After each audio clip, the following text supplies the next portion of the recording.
നമസ്കാരം, ഇൻസൈഡിലേക്ക് സ്വാഗതം. അങ്ങനെ കഴിഞ്ഞ ദിവസം വരെ ഞങ്ങൾ ഏത് നിമിഷവും കരയാക്രമണം നടത്തും എന്ന് പറഞ്ഞിരുന്ന ഇസ്രായേൽ കഴിഞ്ഞ ദിവസം രാത്രിയോട് കൂടിയിട്ട് ലെബനനിലേക്ക് യുദ്ധ ടാങ്കുകൾ മറ്റുമായി ഇരച്ചെത്തി കരയുദ്ധം ആരംഭിച്ചു കഴിഞ്ഞിരിക്കുകയാണ്. ലോകം മുഴുവൻ ഇപ്പോൾ ഇസ്രായേലിലേക്ക് ഉറ്റുനോക്കിയിരിക്കുകയാണ്.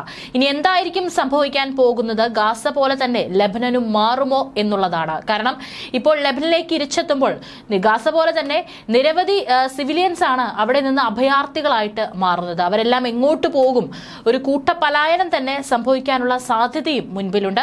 അതേസമയം ഇസ്രായേലിന്റെ സൈന്യത്തെ കണ്ട ഹിസ്ബുള്ള കുറച്ച് പിന്നോട്ട് മാറിയിരിക്കുന്നു എന്നുള്ള റിപ്പോർട്ടുകളും പുറത്തു വരുന്നുണ്ട്.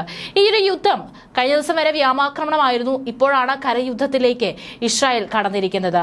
ഈ ഒരു യുദ്ധം അവിടെ ഏറ്റവും അതിന്റെ കഠിനമായ അവസ്ഥയിൽ നടന്നുകൊണ്ടിരിക്കുമ്പോൾ തന്നെ ഇപ്പോൾ ഇറാനിയൻ ജനതയ്ക്ക് സന്ദേശം നൽകിയിരിക്കുകയാണ് ഇസ്രായേൽ പ്രധാനമന്ത്രി ബെഞ്ചമിൻ നെതന്യാഹു. അദ്ദേഹത്തിന്റെ വാക്കുകളാണ് ഇപ്പോൾ ശ്രദ്ധ നേടുന്നത്.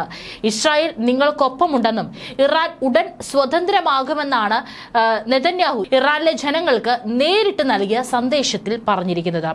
ഇറാൻ പിന്തുണയ്ക്കുന്നുവെന്ന് ആരോപണമുള്ള ഹമാസിനും ഹിസ്ബുള്ളയ്ക്കുമെതിരെ ഇസ്രായേൽ യുദ്ധത്തിൽ ഏർപ്പെട്ടിരിക്കുന്ന ഘട്ടത്തിലാണ് നെതന്യാഹുവിന്റെ ഈ ഒരു അസാധാരണമായ സന്ദേശം പുറത്തു വന്നിരിക്കുന്നത്. എല്ലാ ദിവസവും നിങ്ങളെ സ്വാധീനിക്കുന്നതിനായി ലെബനെ പ്രതിരോധിക്കുമെന്നും ഗാസയെ പ്രതിരോധിക്കുമെന്നും പറഞ്ഞുള്ള തീപ്പൊരി പ്രസംഗങ്ങൾ നടത്തുന്ന ഒരു ഭരണകൂടത്തെ നിങ്ങൾ കാണുന്നു. എന്നിട്ട് എല്ലാ ദിവസവും ആ ഭരണകൂടം നമ്മുടെ പ്രദേശത്തെ കൂടുതൽ ഇരുട്ടിലേക്കും ആഴത്തിലുമുള്ള യുദ്ധത്തിലേക്ക് ആഴ്ത്തുന്നു എന്നാണ് നെതന്യാഹു തന്റെ വാക്കുകളിലൂടെ പറഞ്ഞിരിക്കുന്നത്. ഇറാനിയൻ ഭാഷയിലുള്ള സബ് ടൈറ്റിലോട് കൂടിയാണ് നെതന്യാഹു വീഡിയോ സന്ദേശം നൽകിയിരിക്കുന്നത്. ഇറാന്റെ പാവകൾ ഇല്ലാതാകുകയാണെന്ന് പറഞ്ഞ നെതന്യാഹു പശ്ചിമേഷ്യയിൽ ഇസ്രായേലിന് എത്തിച്ചേരാൻ സാധിക്കാത്ത ഒരിടവും ഇല്ലെന്ന് മുന്നറിയിപ്പ് നൽകിയിട്ടുണ്ട്. ഞങ്ങളുടെ ജനങ്ങളെ സംരക്ഷിക്കാൻ ഞങ്ങൾ എവിടെ വരെയും പോകുമെന്നും അദ്ദേഹം കൂട്ടിച്ചേർത്തു. ഓരോ നിമിഷവും കുലീനരായ പേർഷ്യൻ ജനതയെ നിങ്ങളുടെ ഭരണകൂടം അഘാതത്തിലേക്കാണ് എത്തിക്കുന്നത്. ഇറാൻകാരിൽ ബഹുഭൂരിപക്ഷത്തിനും അവരുടെ ഭരണകൂടം തങ്ങളെക്കുറിച്ചൊന്നും ശ്രദ്ധിക്കില്ലെന്നും അറിയാം. അവർക്ക് നിങ്ങളെക്കുറിച്ച് ശ്രദ്ധ ഉണ്ടായിരുന്നെങ്കിൽ പശ്ചിമേഷ്യയിൽ ഉടനീളമുള്ള വ്യർത്ഥമായ യുദ്ധങ്ങൾക്കായി കോടിക്കണക്കിന് ഡോളർ പാഴാക്കുന്നത് അവർ അവസാനിപ്പിക്കുമായിരുന്നു. കാരണം ഇപ്പോൾ ഇറാൻ ജനതകളോട് നേരിട്ട് ഇസ്രായേൽ പ്രധാനമന്ത്രി ബെഞ്ചമിൻ നെതന്യാഹു ഇങ്ങനെ ഒരു സന്ദേശം നൽകാനുള്ള കാരണം ഇപ്പോൾ ഇറാനാണ് മുൻപിൽ നിൽക്കുന്നത്. ഇസ്രായേലുമായി ഒരു തുറന്ന യുദ്ധത്തിന് തയ്യാറായിട്ടാണ് ഇറാൻ നിൽക്കുന്നത്. അതുകൊണ്ട് തന്നെയാണ് ഇറാനിലെ ജനങ്ങളോട് ഇസ്രായേൽ പ്രധാനമന്ത്രി ബെഞ്ചമിൻ നെതന്യാഹുവിന്റെ ഈ വാക്കുകൾ എത്തിയിരിക്കുന്നത്. ഏതായാലും നെതന്യാഹുവിന്റെ പ്രസംഗത്തിലുടനീളം നിങ്ങളുടെ ജീവിതം മെച്ചപ്പെടുത്തുകയും ചെയ്യുമെന്നാണ് പറഞ്ഞിരിക്കുന്നത്.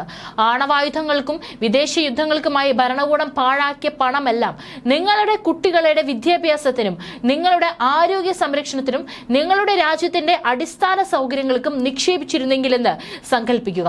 ഇറാനികളോടായി നെതന്യാഹു പറഞ്ഞു. ഇറാൻ ഒടുവിൽ സ്വതന്ത്രമാകുമെന്നും ആ നിമിഷം ആളുകൾ കരുതുന്നതിലും വളരെ വേഗത്തിലായിരിക്കുമെന്നും നെതന്യാഹു പറഞ്ഞു. അതോടെ എല്ലാം വ്യത്യസ്തമായിരിക്കും. നമ്മുടെ രണ്ട് പുരാതന ജനത, ജൂത ജനതയും പേർഷ്യൻ ജനതയും ഒടുവിൽ സമാധാനത്തിലാകും. ഇസ്രായേലും ഇറാനും സമാധാനത്തിലായിരിക്കുമെന്നാണ് നെതന്യാഹു കൂട്ടിച്ചേർത്തിരിക്കുന്നത്. ആ ദിവസം വരുമ്പോൾ 5 ഭൂഖണ്ഡങ്ങളിലായി ഭരണകൂടം കെട്ടിപ്പടുത്ത ഭീകര ശൃംഖല പാപ്പരാവും. അത് തകർക്കപ്പെടും. ഇറാൻ മുമ്പെങ്ങുമില്ലാത്ത അഭിവൃദ്ധിപ്പെടുമെന്നും ഇസ്രായേൽ പ്രധാനമന്ത്രി പറഞ്ഞിട്ടുണ്ട്. അതേസമയം ലെബനനിലേക്കോ പലസ്തീൻ ഭൂപ്രദേശങ്ങളിലേക്കോ ഇറാന്റെ സൈന്യത്തെ അയക്കേണ്ട സാഹചര്യം നിലവിലില്ലെന്നും ഇസ്രായേലിനെതിരെ പൊരുതാനുള്ള ശേഷി അവിടുത്തെ പോരാളികൾക്കുണ്ടെന്നും ഇറാൻ വിദേശകാര്യ വക്താവ് നാസർ ഖനാനി പറഞ്ഞിരിക്കുന്നത്. അതിനൊപ്പം ഹിസ്ബുള്ളയെ തകർത്തെറിഞ്ഞ് ആക്രമണം കടുപ്പിച്ച ഇസ്രായേലിന് പിന്നിൽ അടിയുറച്ച നിലപാടുമായി അമേരിക്ക രംഗത്തുണ്ട്. പശ്ചിമേഷ്യയിൽ ഇസ്രായേൽ വ്യോമാക്രമണം കടുപ്പിക്കവെയാണ് US ഇസ്രായേലിനെ പിന്തുണയുമായി രംഗത്ത് വന്നത്.